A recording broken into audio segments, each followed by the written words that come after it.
不再拿出来。那这个阵容比较 OB 位了之后，后期不会加点携带，还是比较常规的嘛。还可以。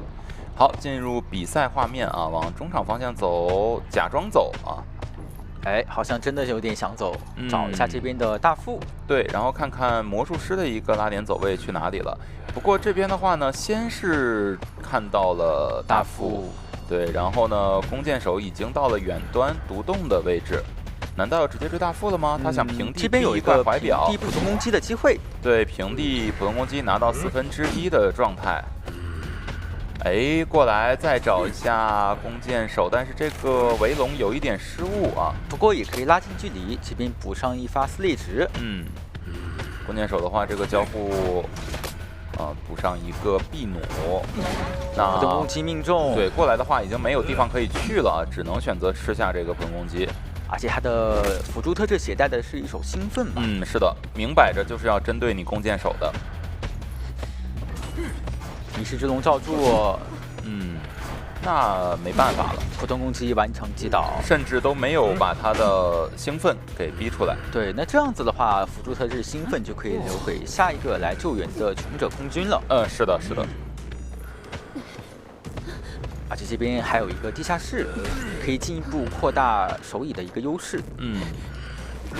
可以看到依舊位的話呢，是讓大副先過來準備執行第一波救援，已經到了地下室的樓上。對的，搖出海神懷表，進行一個博弈。但是這一個普通攻擊還是非常準確的啊。是的，這個地下室其實可能並沒有那麼好出去，因為可以造一個迷失之龍把路給攔住。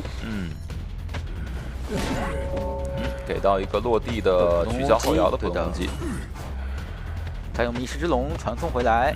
原地站住。這一個普通攻擊有一點小失誤，不過沒關係啊，還是最終擊倒了弓箭手。對，它很細節，等你弓箭手再鑽過迷失之龍之後，我再擊倒你，這樣子就可以再把你再次掛進地下室了。是的。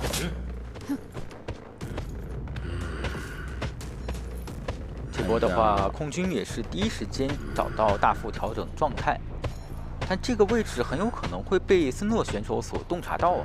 有可能會有一個救不下來的風險。對，看到密碼機在抖動，直接迷失之龍過來，一個普通攻擊。招出飛人規避了一下普通攻擊。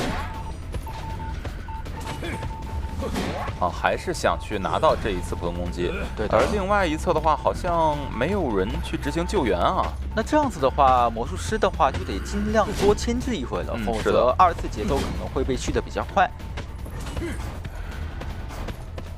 招出魔術棒。先看好鑽維龍的位置。這波博弈的話，博弈最終還是博弈到了。是的，森諾選手的博弈還是非常穩健的。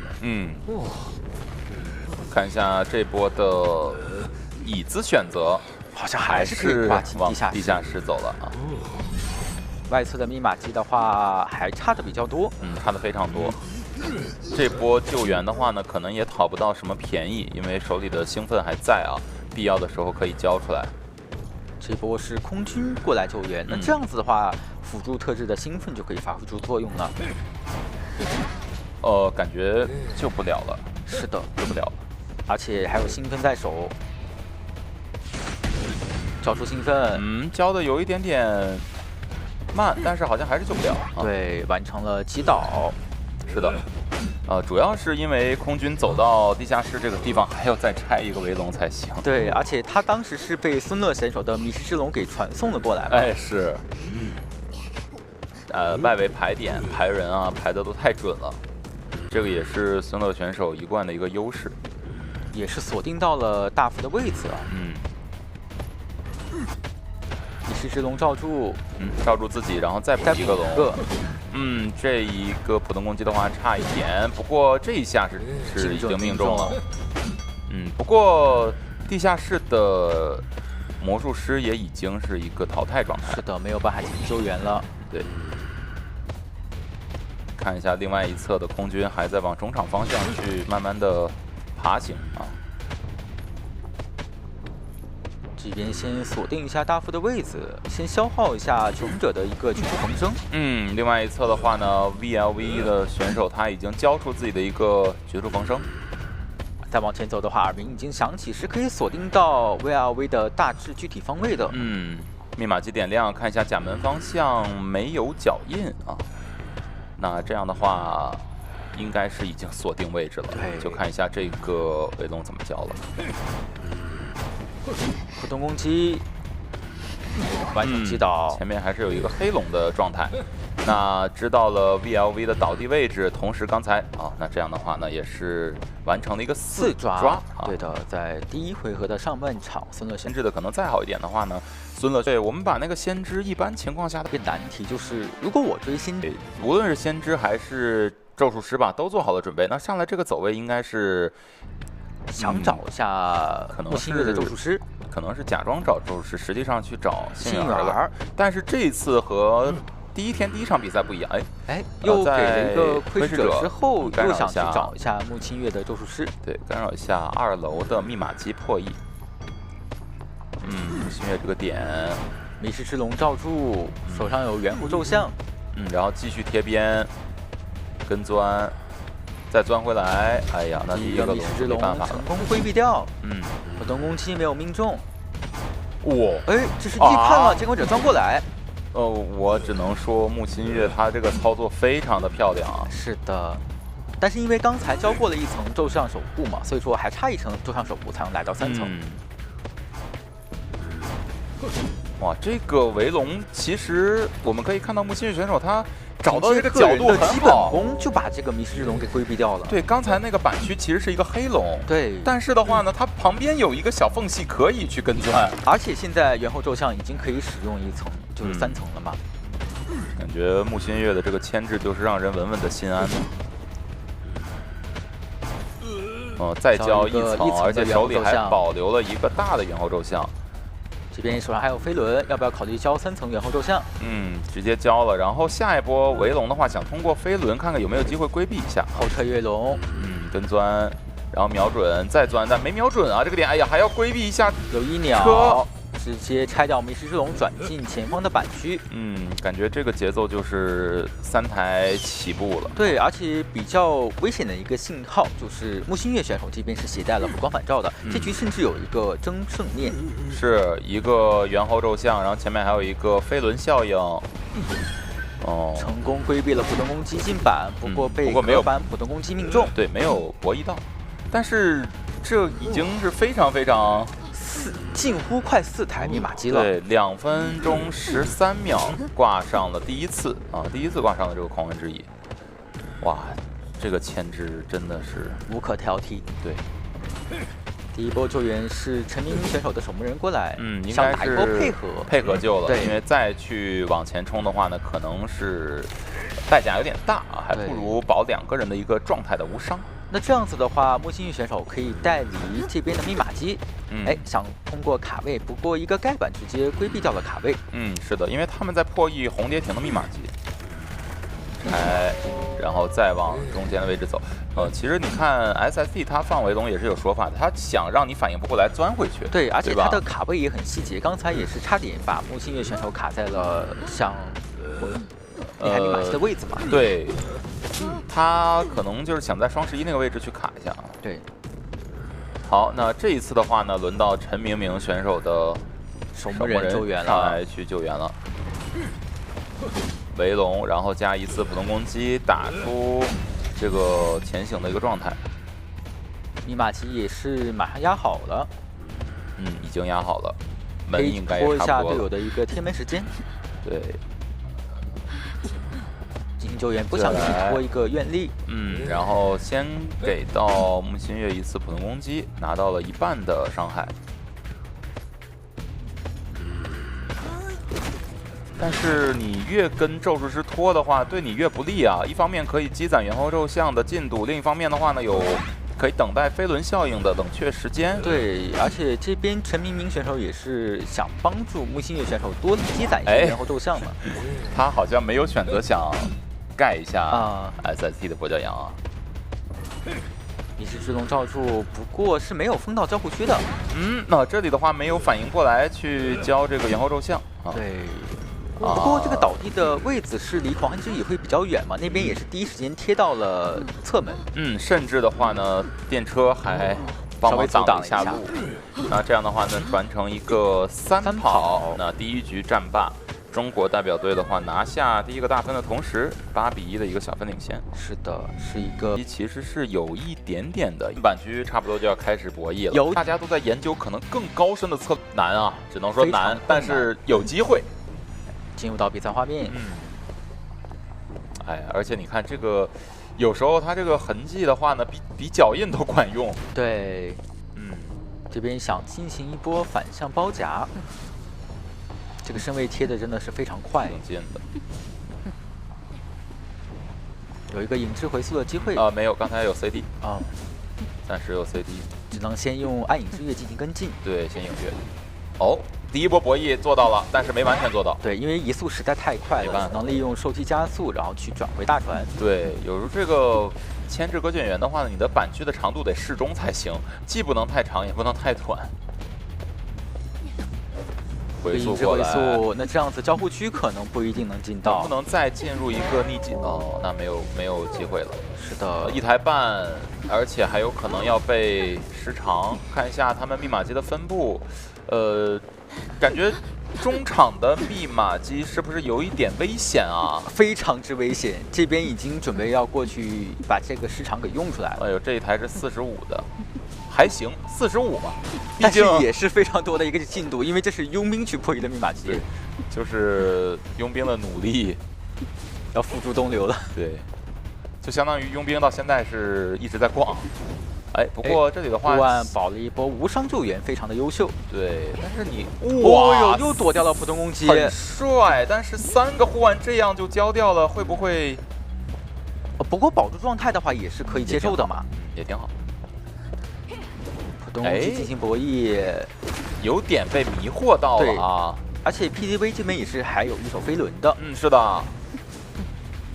飛輪進板可以啊！這一波博弈翻過來，很漂亮，又躲掉了一發普通攻擊，還在努力，還可以進行板區博弈。是的，過板普通攻擊還是沒有命中。哇，好賺啊！這一波不僅是一波無傷救援，而且是牽制出了化險為夷的時間，太厲害了！對，真的太厲害了！這一波牽制得有40秒。對，你就說這個法羅女士她選出來，她真的是選出了自己的收益，太有用了。如果說再來有機會來一波36的話，那就簡直是她的逆擊還是可以回復好的。對，真的很厲害。通過本體卡位去消耗一下你的路易時間。針對刀。不過他是優先打到了，因為現在這個版本他沒有辦法，化險為夷時間無法去變身路易，沒法交路易，他優先是普通攻擊給到了木偶師。不過的話呢，他的這個隱匿又觸發了。對，能轉到前方的交互區嗎？被打普通攻擊打了出來，主要是香薰手杖沒有辦法迷惑孫樂了，那孫樂就純是看腳印，對吧？而且這邊 VRV 的話也是剛剛被擊倒嘛，所以說大致方位的話，看孫樂選手能不能鎖定到。我覺得這一局啊，求生者有點機會，是有點吧。中場目前只差1台密碼機，就是也許能走一個這一局，就看他們怎麼運營了。對，但是這邊因為傭兵在第一波救援的時候交過護腕了，手上只有一根鎮靜劑。對。而且還沒有辦法用，因為他是滿狀態。底牌切了移形去管一下招出絕處逢生的 VRV。他是剛才看到了在移情嗎？應該是。這也太……這就是孫樂選手的一個嗅覺能力。對，他這個應該是嗅覺和視覺的雙重結合。對，然後這邊還沒有自癒了，再鑽回移形，再去找一下PMSD 的傭兵。我的天吶，行雲流水，就真的是沒有任何的一個多餘時間，就能把我抓到的優勢全部都抓到最大。好像剛產生的一些機會，現在又有點渺茫了，有點隨風飄散了。對，因為4台密碼機好像已經是極限了，不能再去多修了。對。主要一個頭疼的問題就是 VLV 這邊是交過絕處逢生的嘛，所以說這邊只能看這邊 SDV 這邊能不能去把它給治療起來了。但是首先當務之急是趕緊把佣兵救援下来。是的，一個手里的普通攻击博弈，想去搏一個震慑。对，隔板普通攻击，先过去找一下佣兵。哇，好极限的一个普通攻击的範圍啊！是的，這邊再用影之回溯去追擊一下心理學家，防止你去治療木偶師。是，而且你看心理學家這個走位，其實把木偶師的倒地的位置啊有點暴露了。對，隔板普通攻擊命中的話，好像沒有時間能完成治療了，沒機會，沒有機會。現在就是看看傭兵。因為傭兵他還是有絕處逢生的，就傭兵起來之後會不會和木偶師啊進行一個匯合？這是理想狀態，但是傭兵因為有戰爭後遺症的疊加嘛，所以說自愈速度會很慢，很難起。但是兩個人好像能匯合，是吧？你看 VLV 也在很努力的往那邊爬，對，但是好像還是有一定機會的。孫樂選手的話也看到了吧？對，已經看到了 VLV 的方位了，甚至是洞察到了 PMST 的一個位置。因為 VLV 它是沒有絕處逢生的，也不用管了。對，直接交出移形跟進。對，傭兵起來直接移形跟進。暗影之月來回拉扯。普通攻擊命中。那這樣子的話，多修了一些啊，從4台密碼機變成了4.02台。對，稍微說是能把密碼機進度爭取一下。現在看看能不能找到 VLV 啊？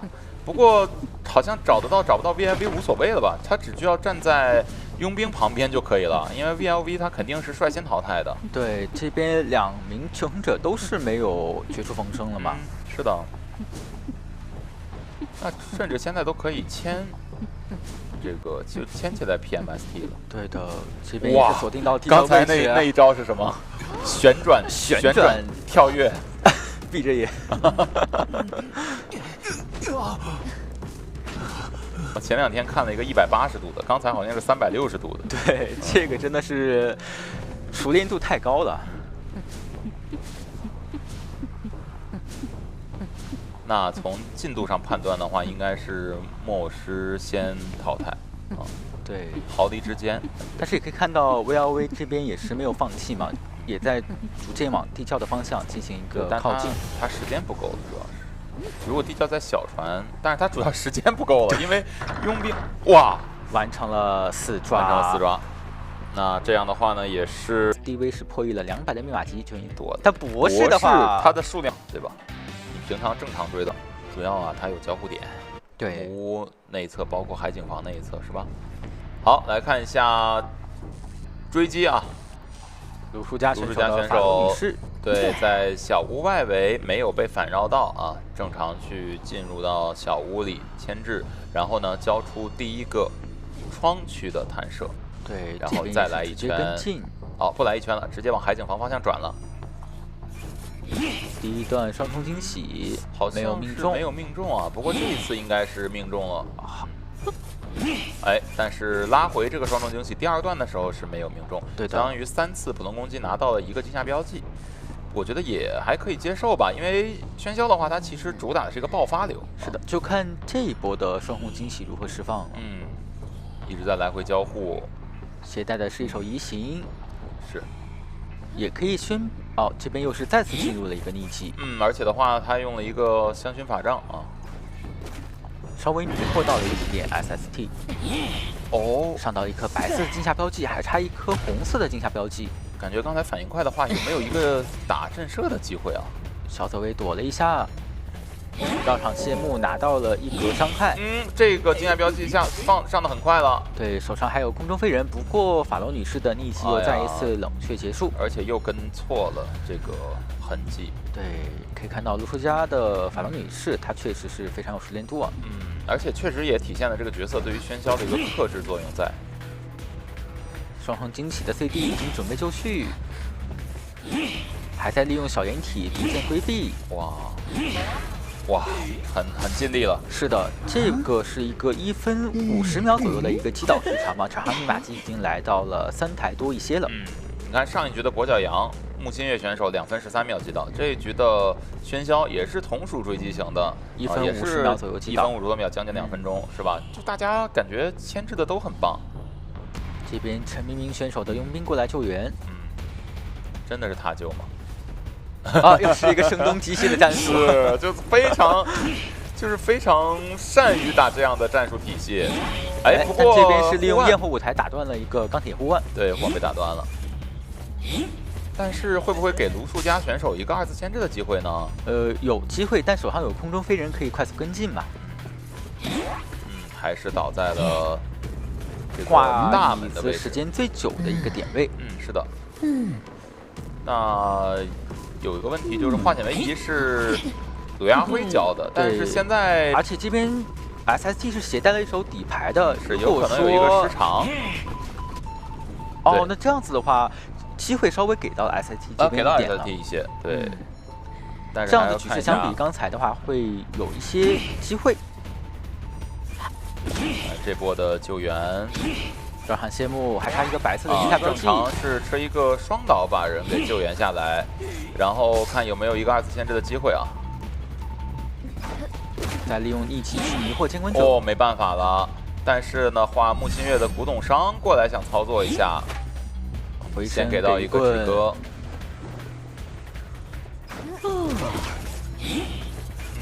上到了一個黑色的金牌標記，對，然後走位躲開，得趕緊回去管一下盧樹家的法羅女士，因為這邊是攜帶了紅光返照的，所以自愈速度會比較快一點。對。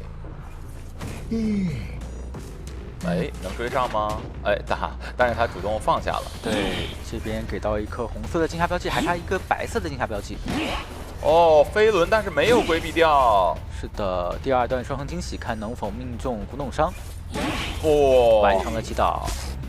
那這樣的話，應該還是有機會掛上的吧？因為，只放下了一次。法羅女士應該是沒有帶那個掙扎加速的求生意志的啊。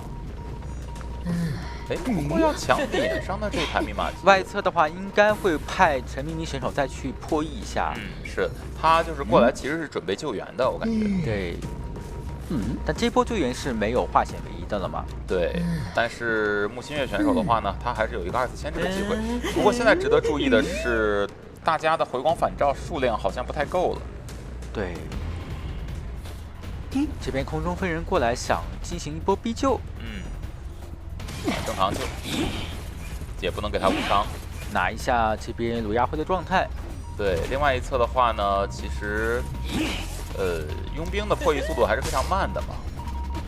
回身博弈給到止戈，然後再交出一個反彈射走，密碼機才60多，應該是要有一個換位啊。對的，繞場謝幕擊倒了這邊的古董商。對，而且是躲掉了這個機關槍，應該有換位。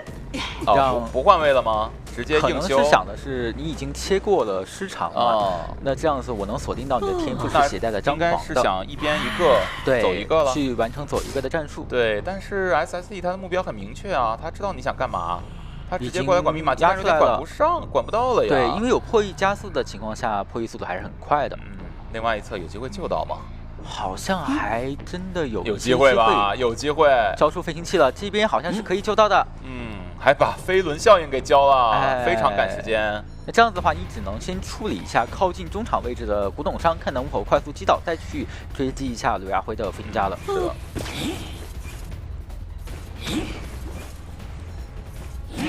繞場謝幕要擊倒這個被淘汰的古董商。是。手裡的話呢，已經沒有道具了啊。魯亞輝這邊看看地窖的點位好像是，哦，他先不想掛。不想掛，然後也去排一下地窖點位，但地窖點位應該是在大船那個方向的。是的啊，因為大門和雙11以及小船都沒有，不是海邊就是大船了。這邊也是能鎖定到飛行家的一個大致方位了。但是選擇還是先掛。哎，飛行家又回去點門了。哎，但是他有求生意志，咬下來了。對。那這樣子的話，地窖在海邊，有沒有這個比較難吧？有飛輪，有操作的可行性。